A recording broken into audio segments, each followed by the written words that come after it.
All right, Jason Price, library guy back here with you.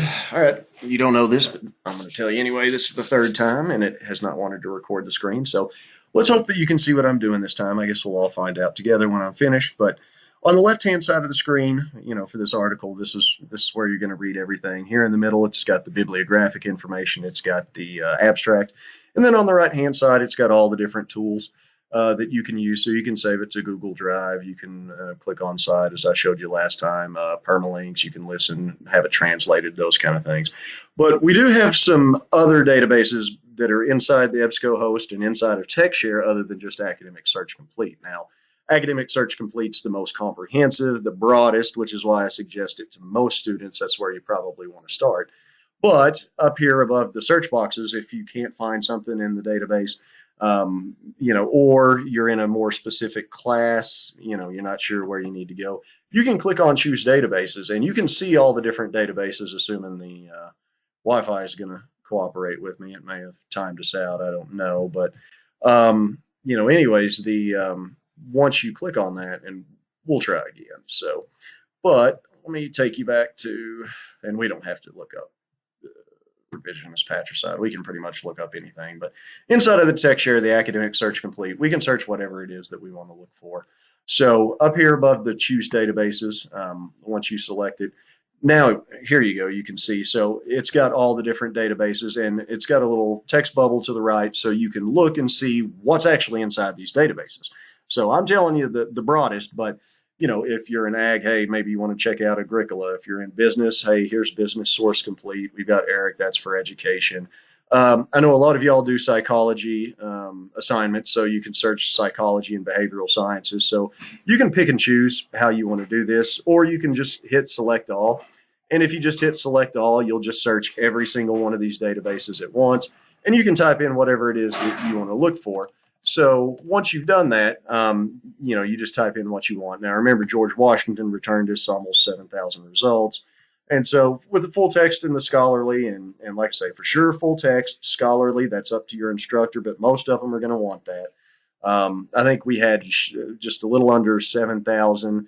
Now that we're searching all the databases at once, you can see now we've tripled it almost. So we've got over 18,000 results. So that's too many. So once again, these little search boxes are good for you to narrow things down and figure out more specific. And the more specific you can get, the easier it's going to be for you to find fewer items that are going to be more centrally focused on what it is that you're looking for. So if you're going into a U.S. history class, just don't say, hey, I want something on the Civil War.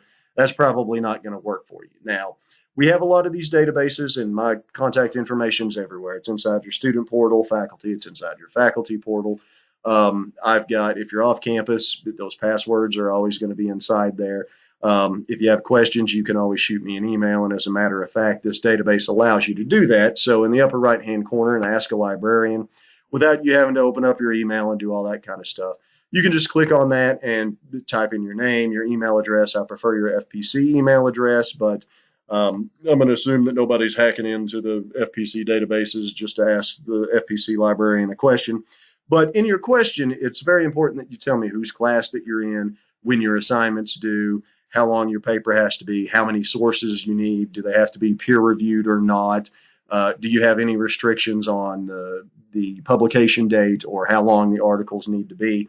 And not only that, but this is also going to help me. When you do this, it's going to include the search history. Now, you'll see that I had to log out and log back in, so it's only got one, and it's got the George Washington. But this is gonna help you just like it helps me. So I'm going to be able to see what you typed in. I'm going to be able to see all the different limiters, whether you had full text or scholarly on. I'm going to see all the different databases you searched, and then I'm going to see how many results you got. So that helps me not do the work that you've already done, but it also helps you because I'm not sending you articles that aren't going to do you any good, that you've already decided were going to be worthless to your research. So bear that in mind. Now, if you're off campus, once again, you have access to every single thing that anybody on one of our FPC campuses does. So that includes you guys, dual credit. All of your stuff is inside of your student portal. I'm coming to visit most of the English 1302 classes every semester. I visit FYIS. If I need to come see you in person, I will. If you want to set up a Skype interview, we can do it that way. So just there are a ton of different ways. I get my email on my phone. I will answer after hours within reason. So just bear that in mind. And so if you have any questions on any of the databases, just let me know.